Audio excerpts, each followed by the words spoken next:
เอาเป็นมรดกโลกได้หับเอาฟ้อนลำวงลาวข่าวประกาศดังก้อง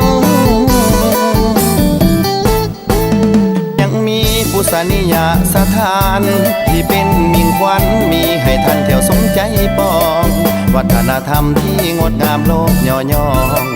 วัฒนธรรมที่งดงามโลกย่อย่องธรรมศาสตร์น้ำต้นตาดดังคอง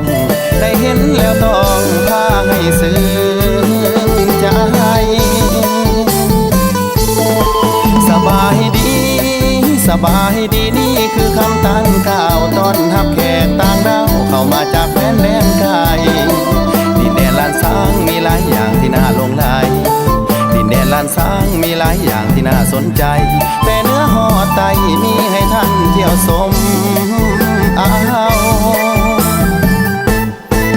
คนลาวเป็นคนมีน้ำใจจะอยู่แห่งหนใดขอเพียงแต่ใดขึ้นชื่อว่าลาวโอเบื่ออาลีสามัคคีโฮมเต้า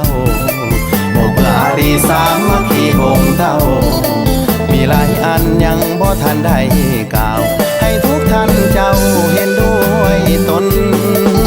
เอง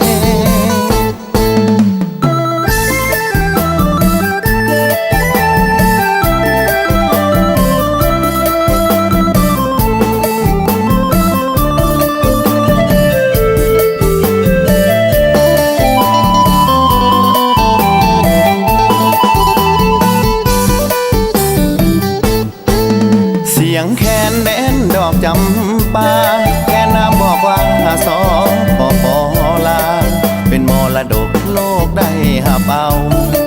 เป็นมรดกโลกได้หับเอาฟ้อนลำวงลาวข่าวประกาศดังก้องยังมีปุษนิยสถานที่เป็นมิ่งขวัญมีให้ท่านเที่ยวสมใจปองวัฒนธรรมที่งดงามโลกย่อย่องวัฒนธรรมที่งดงามโลกย่อย่องธรรมศาสตร์น้ำต้นตาดดังคองได้เห็นแล้วต้องพาให้ซึ้งใจสบายดี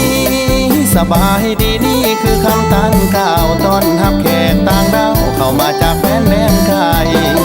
ดินแดนล้านช้างมีหลายอย่างที่น่าหลงไหลดินแดนล้านช้างมีหลายอย่างที่น่าสนใจแต่เนื้อหอไตมีให้ท่านเที่ยวชมเอา